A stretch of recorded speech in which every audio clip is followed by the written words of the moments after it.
Bem-vindos a mais um Panorama do Antigo Testamento. Nós estamos dando continuidade então ao livro dos profetas e agora nós estamos trabalhando Jonas. E Jonas ele já é um tanto quanto singular porque ele é o único profeta que não é enviado ao Reino do Norte e não é enviado ao Reino do Sul. Ele é enviado às nações, ele é enviado a Nínive. Então isso por si só já traz uma diferença na apreciação desse livro. Então, em Jonas, nós temos Deus enviando um profeta para cuidar das nações gentias. Então você vê o zelo de Deus se estendendo às demais nações, e não somente ao território de Israel. E aí a gente começa a analisar então Jonas no capítulo 1, versículo 2, onde ele recebe pela primeira vez a ordem de Deus, no qual ele vai desobedecer e vai empreender uma fuga. Levanta-te, vai à cidade de Nínive e clama contra ela, porque a sua malícia subiu até a minha presença.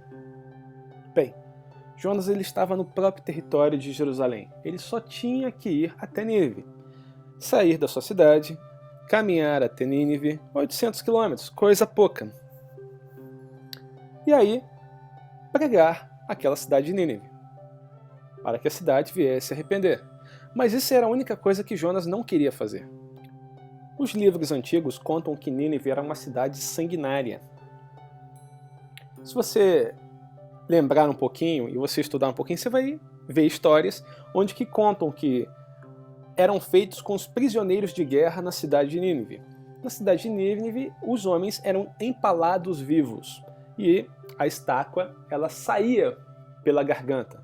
Então eles eram empalados enquanto estavam vivos e eram pendurados.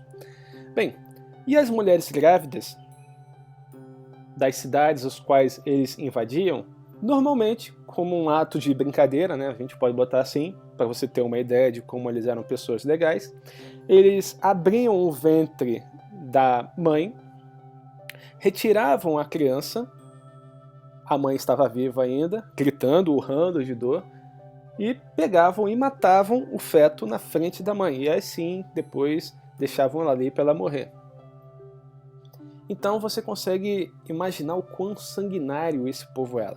E por que a malícia dessa cidade subiu até a presença de Deus? Por que Deus já estava falando, olha, vocês vão sofrer o juízo? Então você entende como era a cidade, por que Deus clama para que Jonas vá lá pregar contra a cidade, e Jonas, em contrapartida, por que ele não queria ir a Nínive. Em Jonas nós podemos identificar também como era o conceito de Israel segundo as nações. O que Israel pensava das nações.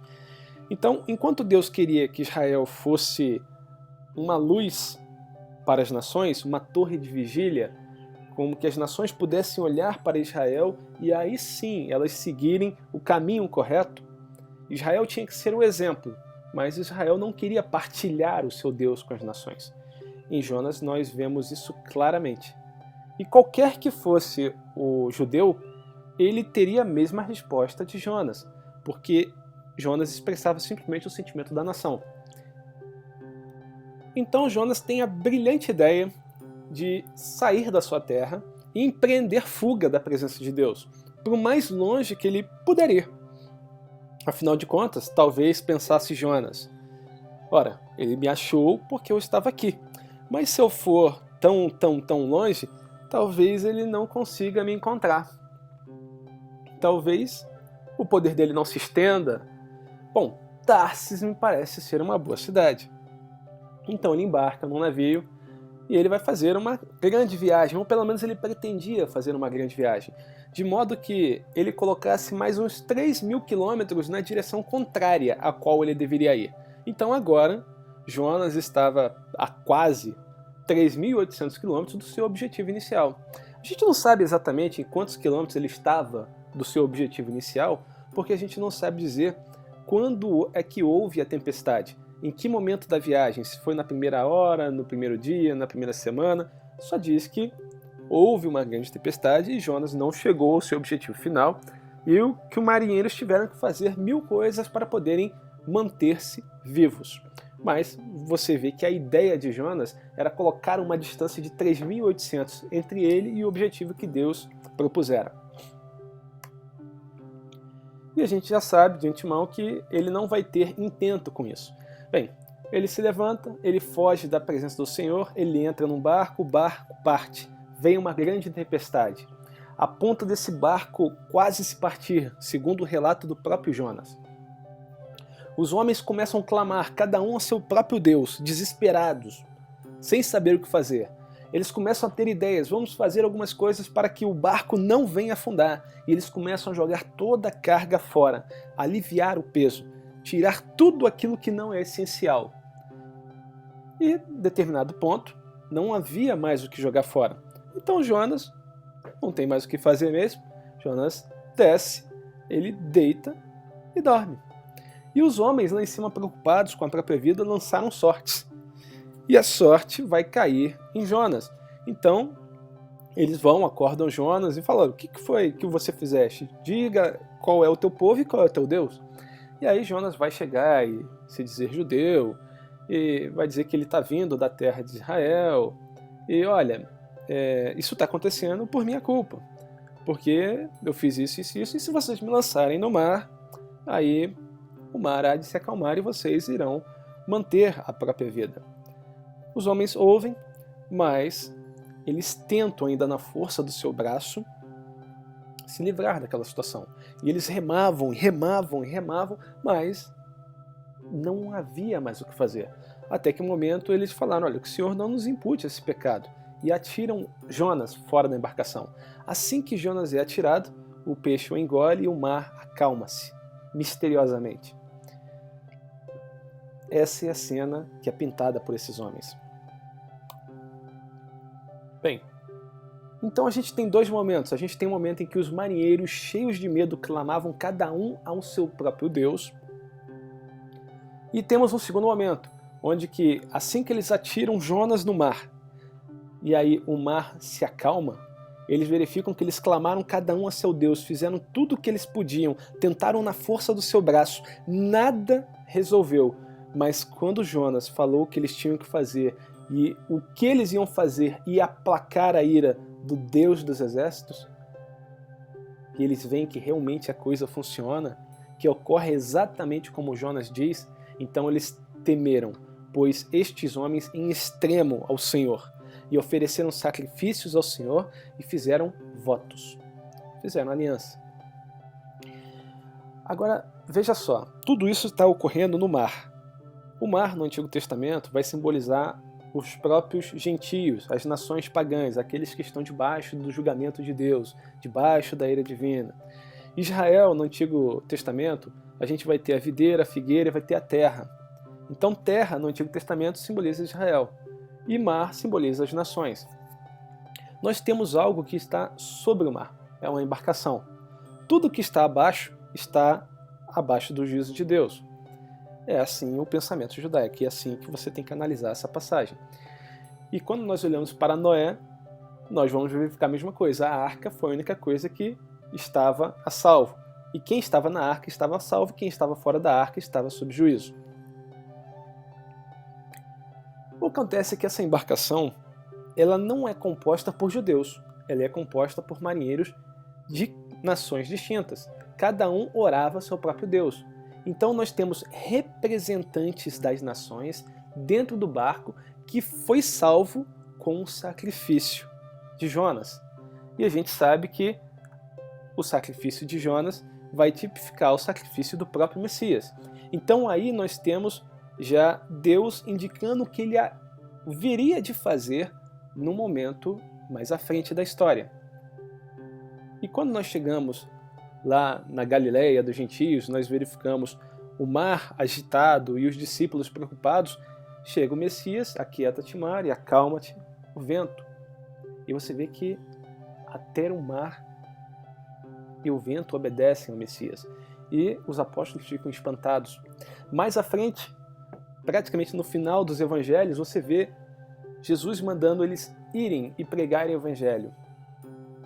E aí o evangelho vai ser pregado a todas as nações, inclusive. Então você verifica que dentro do barco tinham representantes que iam pregar o evangelho às nações, exatamente como a gente tem na embarcação de Jonas. Então, são coisas que existem no Antigo Testamento que vão anunciar a igreja. Aqui é a única coisa que você vai encontrar no Antigo Testamento que vai indicar, vai dar um primeiro indício do que Deus pretende trabalhar, a igreja. Você não vai encontrar isso em outro lugar. É o único profeta que é enviado às nações com o objetivo distinto de fazer com que elas venham a se arrepender. E aí a gente termina o capítulo 1, passa para o capítulo 2 e vai falar sobre a disciplina e o retorno. Então Jonas, do ventre do peixe, orou ao Senhor, seu Deus, e a gente sabe que Deus ouve a oração de Jonas. Então não importa aquela ideia inicial que o profeta tinha, que Deus, quanto maior seria a distância entre ele e Deus, seria impossível Deus achá-lo. Não, o profeta ele começa a orar ao Senhor, ele começa a reconhecer a situação em que ele estava, e na realidade ele foi levado àquela situação por um estado de rebelião, um estado de rebeldia. Ele se rebelou contra uma ordem que Deus tinha dado para ele. Deus falou, vai para a direita, e ele vai para a esquerda. Então o caos que foi gerado na vida de Jonas foi culpa única e exclusiva da desobediência de Jonas, assim como acontece no nosso dia a dia, quando Deus manda a gente fazer alguma coisa e a gente teima e faz o contrário. E aí a gente sofre a pena de fazer aquilo que não era para ter sido feito. Mas, mesmo você tendo feito isso, se você orar, se você pedir, se você se arrepender, Deus ouve. De onde quer que você esteja, no mais profundo do abismo, Ele ouve. O livro de Jonas, ele tipifica o tratamento com a igreja. Falou, pois, o Senhor ao peixe, e este vomitou Jonas à terra. Mas Deus tinha dado uma ordem para ele, tinha mandado ele cumprir uma missão. Então, Jonas vai ter que cumprir aquela missão. Desponte, vai à grande cidade de Nínive, proclama contra ela a mensagem que eu te digo. E a gente sabe que a mensagem era, ainda 40 dias e Nínive será subvertida. E ele vai rodar o dia inteiro por aquelas ruas, daquelas vielas, daquela cidade, e vai pregar a mensagem, na esperança de que ninguém preste atenção, de que ninguém ouça, de que ninguém o leve a sério, de que ninguém se arrependa. Você consegue imaginar como é que alguém prega tentando parecer o menos convincente possível? Como que alguém prega fazendo com que as suas palavras tentem exalar qualquer coisa menos a verdade? Pois é, esse era o intento de Jonas. Mas a ação do Espírito Santo, por intermédio de Jonas, não permitiu que essas palavras fossem vistas dessa forma. Por mais que Jonas tivesse o intento de que essas palavras não fossem levadas a sério, o povo que ouviu cada uma das suas palavras entendeu plenamente a mensagem. O povo se arrepende de uma forma como que o maior dos pregadores gostaria que a sua própria nação se arrependesse. Você pode olhar para Jeremias, o quanto ele clamou, o quanto ele chorou. Jeremias queria estar no lugar de Jonas. E com a ação do Espírito, foi convencendo as pessoas de tal modo que a sua nação voltasse atrás dos caminhos que ela tomou. De semelhante modo, a gente pode trabalhar a vida de Oséias. Oséias também queria que a sua nação se convertesse de tal modo que ela não tivesse que ser despachada para o cativeiro. Aqui nós temos um homem que fez de tudo para não ser ouvido e foi, por ação do Espírito Santo. Então, nós nos preparamos para pregar, nós nos preparamos para anunciar a mensagem, mas se você não estiver tendo uma vida diária com o Espírito Santo, não adianta, suas palavras vão soar ao vento. Então, que você possa sempre se preparar para que o Espírito Santo te use. É uma coisa que a gente aprende com Jonas. Deus queria usar ele de qualquer forma, e enquanto ele falava, o Espírito Santo agia entre o povo. E você vê que a nação como um todo se arrepende. Até os animais é posto pano de saco sobre eles. Então os ninivitas creram em Deus e proclamaram um jejum e vestiram-se de panos de sacos, desde o maior até o menor. E, por fim, o capítulo 4, descontentamento e reflexão. E aí Jonas vai esclarecer por que ele fez tudo isso. E orou ao Senhor e disse: Ah, Senhor, não foi por isso que eu disse, estando ainda na minha terra, por isso me adiantei fugindo para Tarsis, pois sabias que és Deus clemente e misericordioso, e tardio em irar-se, e grande em benignidade, e te arrependes do mal.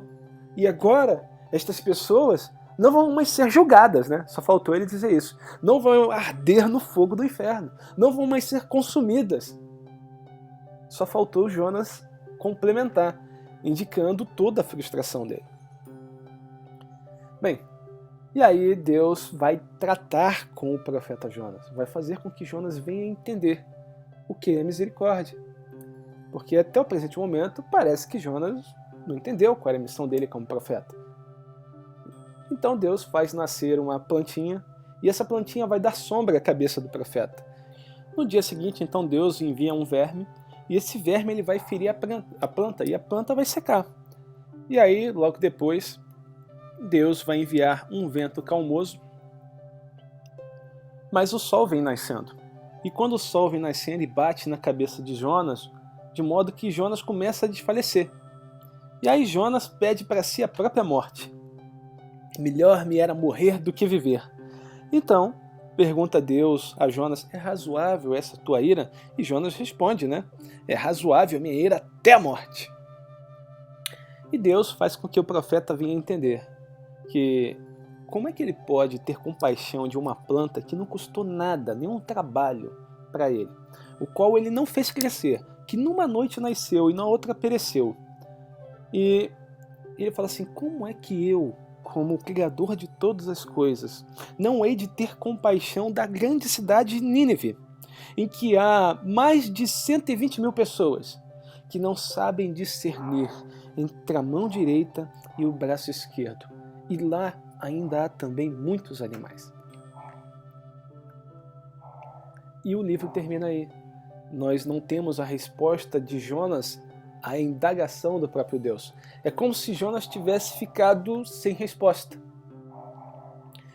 Como se aquilo tivesse caído mal no estômago de Jonas. Como se ele realmente tivesse entendido. Mas a gente não tem a resposta no livro.